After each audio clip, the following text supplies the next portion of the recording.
زرکش نامی ایک سلطنت تھی جو اپنے شاندار محلوں، روشنی اور سونے کی وجہ سے مشہور تھی۔ وہاں کے لوگ کہا کرتے تھے کہ یہ سلطنت صرف امیروں کے لیے بنی ہے، جہاں خوابوں کی قدر کی جاتی ہے اور جذبات کو بہت قیمتی سمجھا جاتا ہے۔ اس سلطنت کا ولی عہد شہزادہ یوسف علی تھا۔ یوسف علی ایک امیر بادشاہ کا بیٹا تھا۔ اس کے پاس سب کچھ تھا، طاقت، دولت اور عزت۔ اس کا محل آسمان سے باتیں کرتا تھا، اس کے کپڑے چاندی کی طرح چمکتے تھے اور لوگ اس کے ایک اشارے پر جھک جاتے تھے۔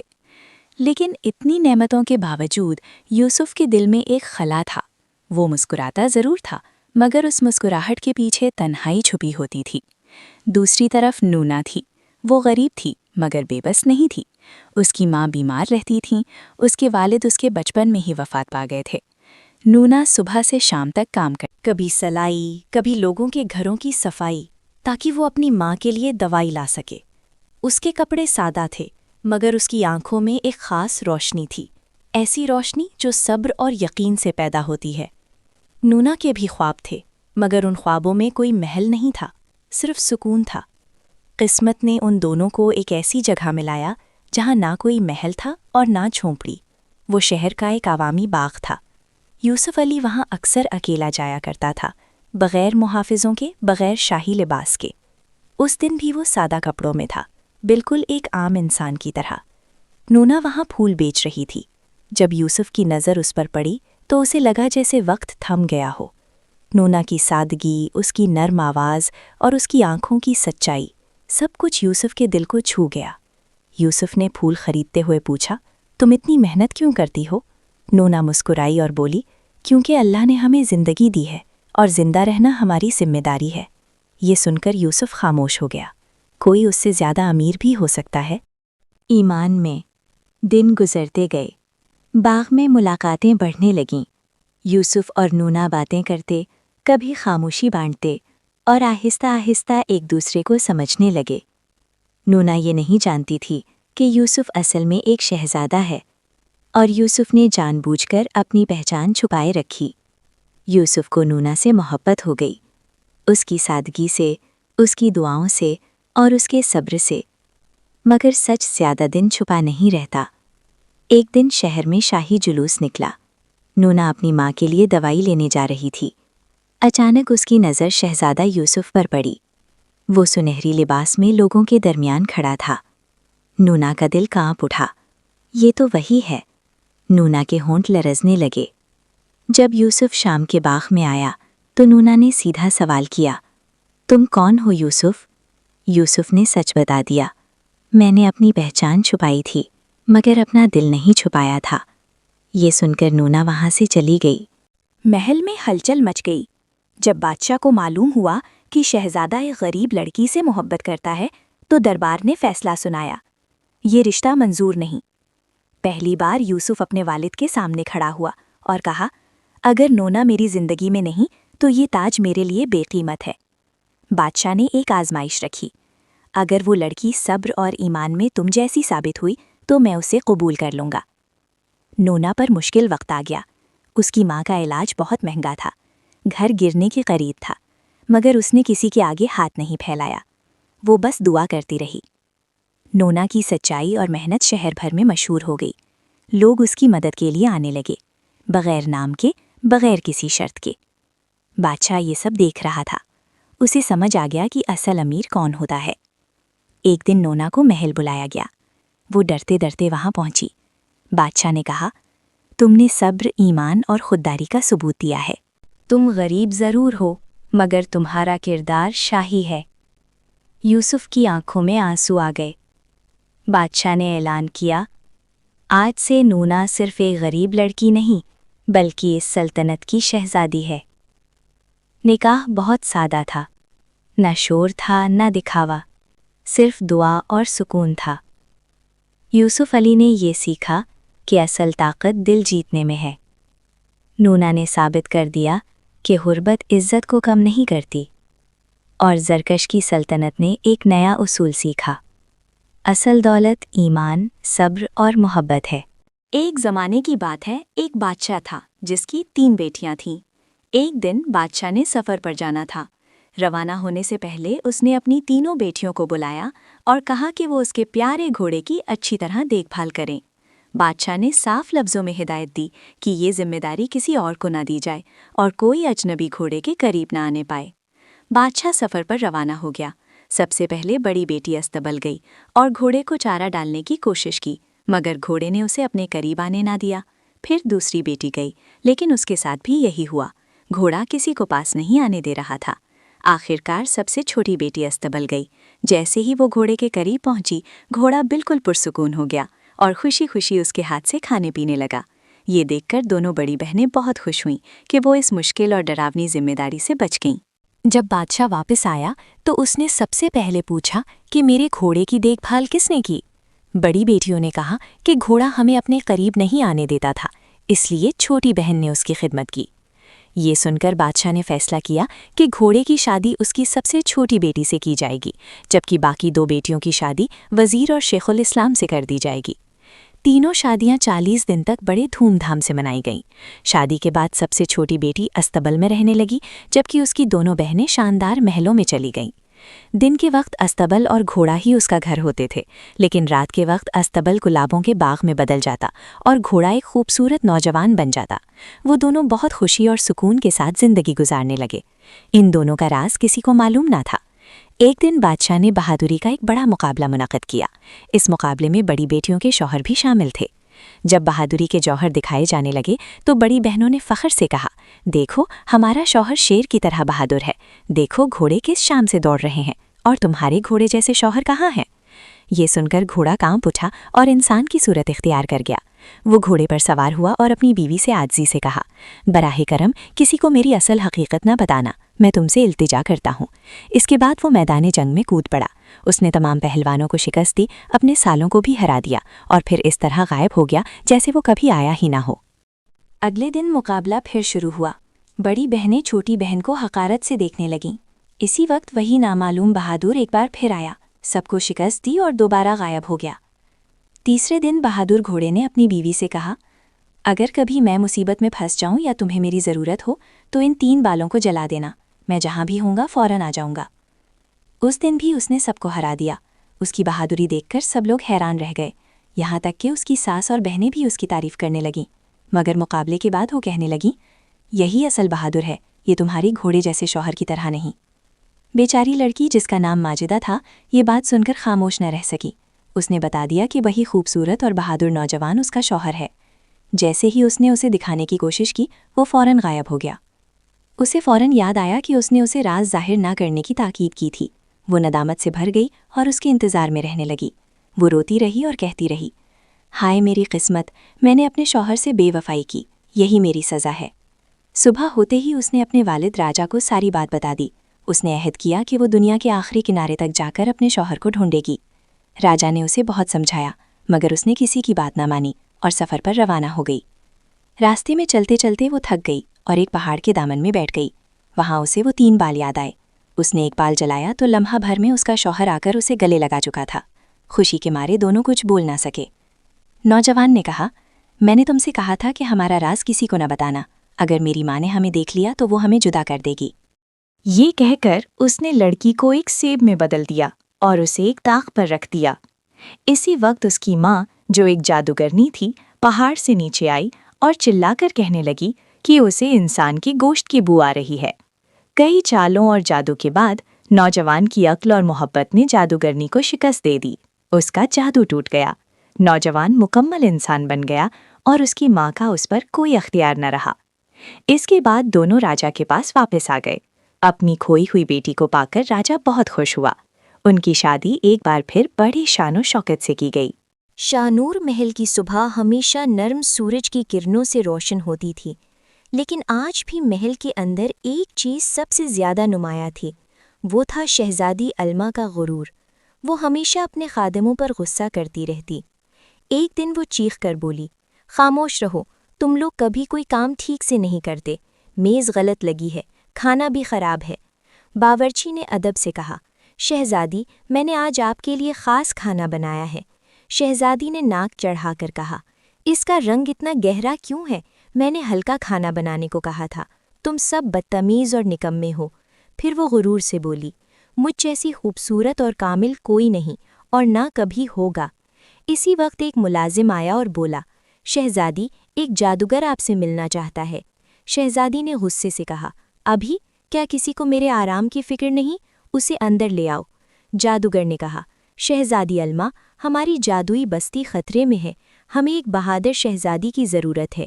لیکن علما نے غرور سے کہا، میں تم جیسے لوگوں پر وقت ضائع نہیں کرتی، باہر نکلو۔ جادوگر ناراض ہو گیا اور بولا، تمہیں تمہارے غرور کی سزا ملے گی۔ اچانک جادو ہوا اور شہزادی ایک اندھیری جگہ پر پہنچ گئی۔ وہ گھبرا کر بولی، یہ میں کہاں ہوں؟ میں شہزادی ہوں، دروازہ کھولو۔ لیکن دروازے بند تھے۔ دن گزرتے گئے اور شہزادی اکیلی رہنے لگی۔ اب اس کا غرور آہستہ آہستہ ختم ہونے لگا۔ وہ خود کھانا پکانے لگی، خود کپڑے بنانے لگی۔ اب وہ سمجھ گئی تھی کہ محنت اور اچھا برتاؤ کتنا ضروری ہے۔ ایک دن اس نے ایک خوبصورت قمیص بنائی اور کہا، اگر میں یہ قمیص شہزادے کو دوں تو شاید وہ مجھے اپنا جادوئی لاکٹ دے دے۔ وہ شہزادہ آرسم کے پاس گئی جو سب کی عزت کرتا تھا۔ شہزادی نے نرمی سے کہا، شہزادے، یہ ایک چھوٹا سا تحفہ ہے۔ شہزادے نے مسکرا کر کہا، شکریہ۔ شہزادی نے سچائی سے کہا، میں راستہ بھٹک گئی تھی، اب میں ایک اچھی انسان بننا چاہتی ہوں۔ شہزادہ آرسم نے اس کی بات سن لی اور اس طرح شہزادی علما نے سیکھ لیا کہ غرور سے نہیں بلکہ اچھے اخلاق سے دل جیتے جاتے ہیں۔ شہزادی علما کی رہائی۔ شہزادہ آرسم بولا، میں آج رات یہیں رہنا چاہتا ہوں۔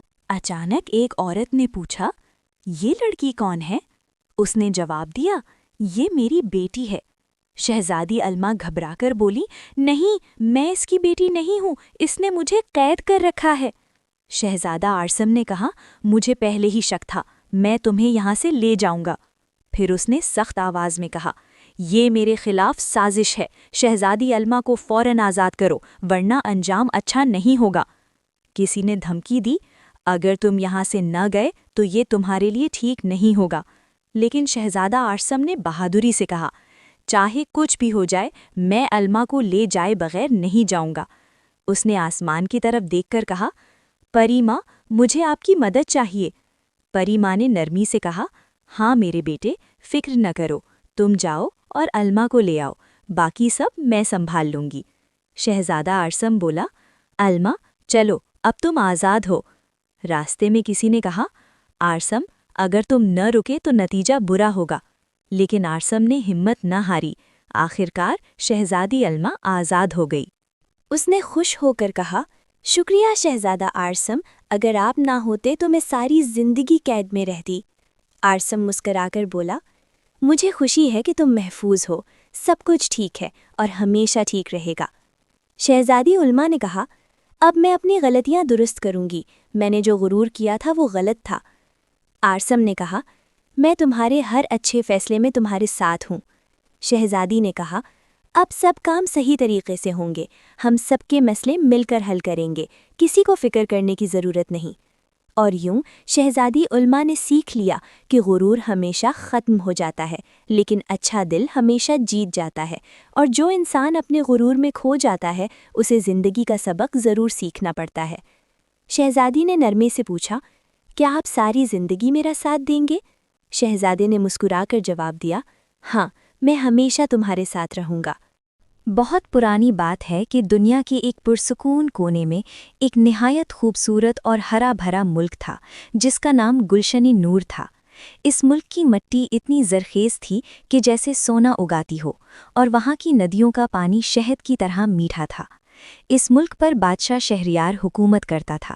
وہ اپنی ملکہ رایا سے بہت محبت کرتا تھا اور ایک مہربان انسان تھا۔ لیکن اتنی دولت اور شان و شوکت کے باوجود بادشاہ کے دل میں ایک اداسی تھی۔ اس اداسی کی وجہ یہ تھی کہ ان کے ہاں کوئی اولاد نہ تھی۔ سال گزرتے گئے مگر محل کے صحن میں کبھی کسی بچے کی ہنسی نہ گونجی۔ اکثر رات کو بادشاہ محل کی بالکنی میں کھڑا آسمان کی طرف دیکھتا اور دعا کرتا، اے اللہ، میرے دل کی یہ خالی جگہ بھر دے اور مجھے سچی خوشی عطا فرما۔ وہ سوچتا کہ اگر اس کے بعد ملک کو سنبھالنے والا کوئی نہ ہو تو ساری دولت بے معنی ہے۔ ایک دن گلشن نور پر ایک سخت آزمائش آ گئی۔ بارش کا ایک قطرہ بھی نہ گرا، ہری بھری کھیتیاں سوکھ گئیں، ندیاں خشک ہو گئیں اور جانور پیاس سے مرنے لگے۔ لوگ بھوکے اور پیاسے ادھر ادھر پھرنے لگے۔ پورے ملک میں فریادیں گونجنے لگیں۔ بادشاہ شہریار نے فوراً حکم دیا کہ ملک کے ہر کونے سے اچھے باورچی بلائے جائیں تاکہ غریب لوگوں کے لیے کھانا تیار کیا جا سکے۔ بادشاہ چاہتا تھا کہ لوگوں کو بہترین کھانا ملے تاکہ ان کے دکھ کچھ کم ہو جائیں اور اللہ ان پر رحم فرمائے۔ یہ وقت پورے ملک کے لیے ایک بڑا امتحان تھا۔ اسی ملک کے ایک چھوٹے سے گاؤں میں ایک معصوم لڑکی رضا رہتی تھی۔ وہ اپنی بیمار اور کمزور ماں کے ساتھ ایک سادہ سے گھر میں رہتی تھی۔ اللہ نے رضا کو ایک خاص صلاحیت دی تھی۔ وہ جو کھانا بناتی اس سے اداس دلوں کو سکون ملتا تھا۔ جب گاؤں میں بادشاہ کی مدد کے پیغام کا اعلان ہوا تو رضا کا دل تڑپ اٹھا۔ اس نے سوچا اگر میں کسی کا بھلا کر سکتی ہوں تو ضرور کروں گی۔ رضا اپنی ماں کے پاس گئیں جو پرانے بستر پر درد سے لیٹی ہوئی تھیں۔ رضا نے اپنی ماں کا نرم ہاتھ اپنے ہاتھ میں لیا اور آنسوؤں بھری آنکھوں سے بولی، امی کیا آپ نے شاہی قاصد کی آواز سنی؟ پورا ملک بھوک اور قحط کی وجہ سے بہت پریشان ہے۔ میرا دل چاہتا ہے کہ میں محل جاؤں اور اللہ نے جو ہنر مجھے دیا ہے اس سے لوگوں کے دلوں کو سکون دوں۔ میں وہاں جا کر لوگوں کی خدمت کرنا چاہتی ہوں تاکہ ہمارا ملک پھر سے مسکرا سکے۔ کمزور ماں نے آہستہ آہستہ آنکھیں کھولیں اور اپنی معصوم بیٹی کا چہرہ دیکھنے لگیں۔ انہوں نے محبت سے رضا کے سر پر ہاتھ رکھا اور نرمی سے کہا، رضا بیٹی تم میری اکلوتی سہارا ہو، تم میری آنکھوں کی ٹھنڈک ہو، لیکن جب تمہارا دل دوسروں کے دکھ سے بھر گیا ہے تو میں تمہیں کیسے روک سکتی ہوں؟ لوگوں کی خدمت سے بڑی کوئی عبادت نہیں۔ جاؤ بیٹی، میری دعائیں ہر قدم پر تمہارے ساتھ ہیں۔ ہمیشہ یاد رکھنا، کھانا صرف پیٹ بھرنے کے لیے نہیں ہوتا بلکہ دلوں کو جوڑنے اور دعائیں لینے کا ذریعہ بھی ہوتا ہے۔ اللہ تمہاری حفاظت کرے گا۔ رضا نے آنسوؤں کے ساتھ اپنی ماں کی پیشانی چومی، اپنا پرانا مٹی کا برتن اٹھایا اور محل کی طرف چل پڑی۔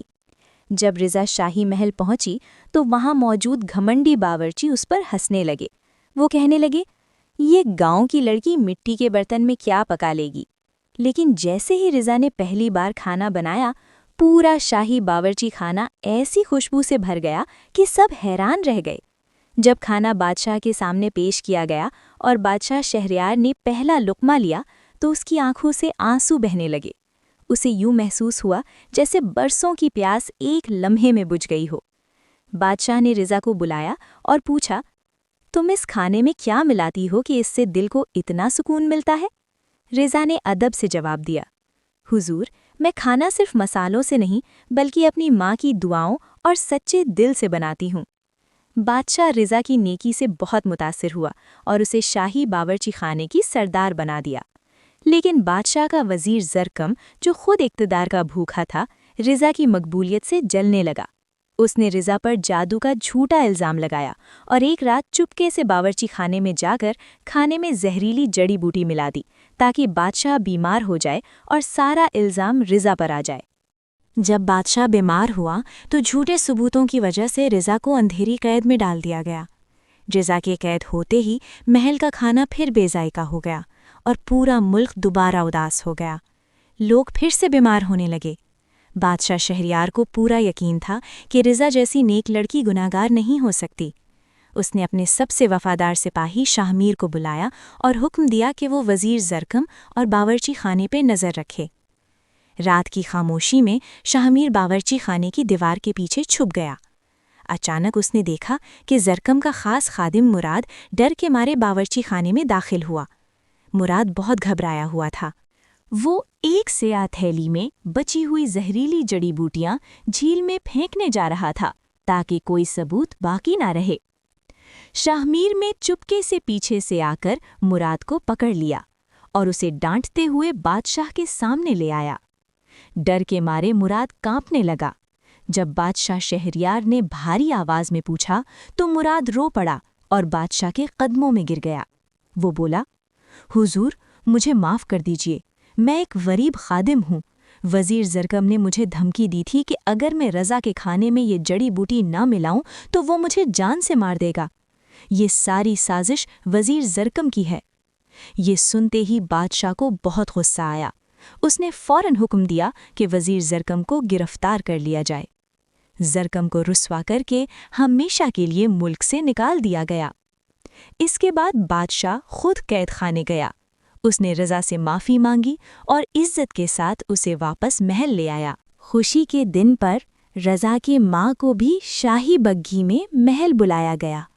بادشاہ نے سب کے سامنے اعلان کیا، رضا صرف شاہی باورچی خانے کی سردار نہیں بلکہ گلشن نور کی بیٹی ہے۔ اسی دن اللہ کے فضل سے ملک میں بارش ہوئی، سوکھے کھیت پھر سے ہرے ہو گئے اور لوگوں کے چہروں پر خوشی لوٹ آئی۔ رضا اپنے اچھے دل اور سچائی سے لوگوں کی بھوک اور دکھ دور کرتی رہی۔